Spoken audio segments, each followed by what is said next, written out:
awesome people of the internet, Wolfman47 here. So, parodies. You love them, you hate them, you find some to be too overstuffed and some do work really well. And today's franchise is no exception. So, today I'm going to be talking about the Naked Gun franchise. So, going through the three films, the series that the films are based on, and the legacy sequel that just came out recently. I first heard about these after watching a similar film called Airplane, which I'll do a separate video of at a later date. And they're really good fun, and definitely the sort of films that you could let AI ruin even more. But the thing is, they're so silly, so stupid, and so over the top that AI would struggle to even make them even more silly and over the top. It's kind of one of those franchises that's very much immune to AI. But anyway, so let's kick things off with talking about the series that it's based on, Police Squad. So this is a 6-episode series that really only lasted for one season of 6 episodes and then was cancelled after 6 episodes. Every episode plays out similarly. You got the setup for the crime, then you got Leslie, his character, delivering the narrative, saying his piece. Then there's an act 1, there's an act 2, and then you got an epilogue where they kind of do some stuff, and then they mimic those various TV shows that have those stills, and they mimic it so that they actually look like they're still, but there's stuff still going on. So yeah. It's definitely very funny, the show, and I wish it did continue because it's funny and definitely takes things a bit too literal and so forth and everything, which does carry on in the films as well. Although as a series it is quite short, and I wish it did have some kind of continuation. But anyway, it was good for what it was, so I'm going to give it an 8 out of 10. So next is The Naked Gun from the Files of Police Squad, which is of course the first feature film in the franchise. So in this one, things lead up to this baseball game, and the royal family are there, and Leslie's character is doing all he can to try and stop this evil madman, and they do a series of things, and all sorts of shenanigans happen and everything.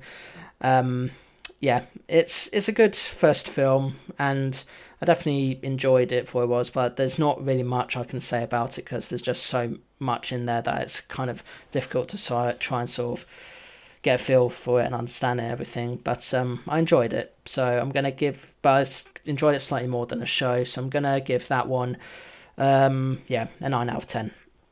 So then comes the second film, and this is where they kind of sort of poke fun at the whole idea of sequels and so forth. So it's called Naked Gun 2.5, The Smell of Fear.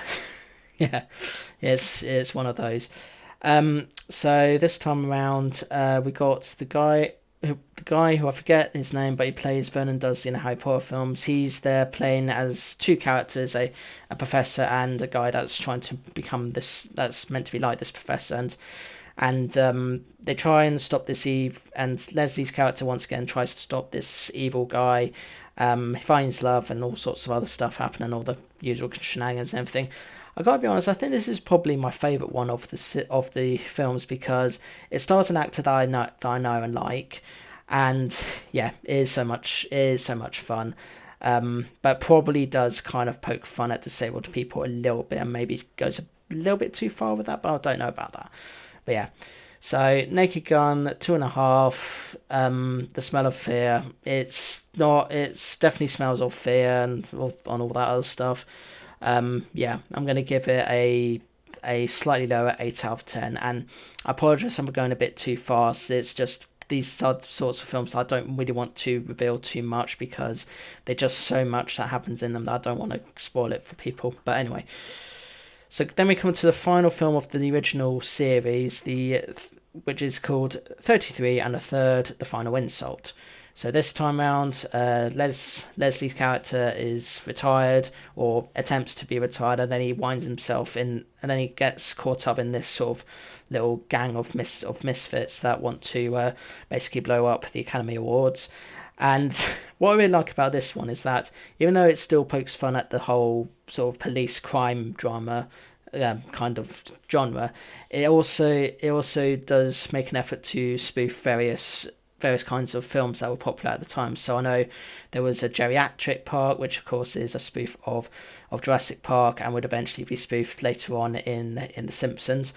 Another one where it's like a sort of Mary Poppins like musical, but not featuring Mary Poppins, some other musical. And it even has celebrity cameos in there as well. So James Earl Jones, for example, appears in this and all sorts. And yeah, it is a lot of fun. This one, I really liked it as well. But I think it's kind of slightly weaker than the second one, but it was okay. So I'm gonna give it an 8 out of 10 as well. So yeah. And then years later, Seth MacFarlane would get involved and want to create a legacy sequel, and you end up with the 2025 film, which is simply called The Naked Gun. So this time around, Liam Neeson is around playing the son of Leslie's character, and he's tasked with taking down this big business tycoon who is basically a business tycoon who has his hands dipped in all sorts of different things. And I forget the actor's name, but this actor often plays villains in pretty much any film or thing he's in. He's kind of typecast in a way, and even though it was released this year, it's very modern, very so forth, and still maintains the Naked Gun style that we've come to know and like. And after seeing so many videos of films being ruined by AI, it's nice to finally see a film that's not ruined by AI, but can't it be ruined even more by AI because of how ridiculous and stupid and silly it is. But I really did enjoy it, and it tries to be serious but not too serious, and I kind of like how they're trying to reinvent certain things but still maintain the naked gunness of it. So I'm going to give the 2025 film a 9 out of 10 because I think I really did enjoy it, even though it features a brand new cast and legacy and everything. So yeah. And yeah, that's what I think about the Naked Gun franchise. Obviously, it's not meant to be taken seriously. It is going to be very cheesy, but it is a parody done right. So Mel Brooks would be proud. And if you like that sort of film, go for it. If you don't, well, there are other films you could try as well. But if you just want to watch a film that doesn't take itself too seriously and you want to have a good time with it, then yeah, definitely watch the Naked Gun films. You can watch the first 3 Naked Gun films on Paramount Plus, and obviously the 2025 film at the time of this vlog is still in cinemas, so go and watch that. Police Squad is much more difficult to watch on streaming, so you probably better off buying it on Blu-ray or whatever. I found a way to watch it somewhere, but I won't say how because of reasons. But yeah, that's what I think about the Naked Gun franchise. Draw your conclusions in the comments below. Love to hear what you think about it. What do you like, what you don't like, if you think it's too silly or too stupid or whatever. But other than that, thank you so much for watching. Like, share, comment and subscribe if you can, please. Those of you new to my channel, I do vlogs like this, doing all sorts of various topics. I do occasional shorts as well. I do gameplay videos and I do let's play videos as well. The difference between those two being that gameplay videos is there's no commentary or camera on whatsoever, and let's play is just, well, you know what let's play is. And it's usually following a long game over a series of videos, the gameplay videos side. So yeah, so next one, peace to you all. And remember to, if you are part of a team called Police Squad and things are looking silly and ridiculous and so forth, then it's probably a case of someone being over the top, crazy, stupid, or whatever.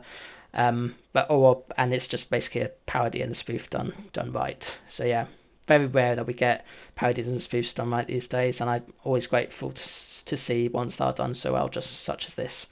So yeah, all right, toodles. Grand.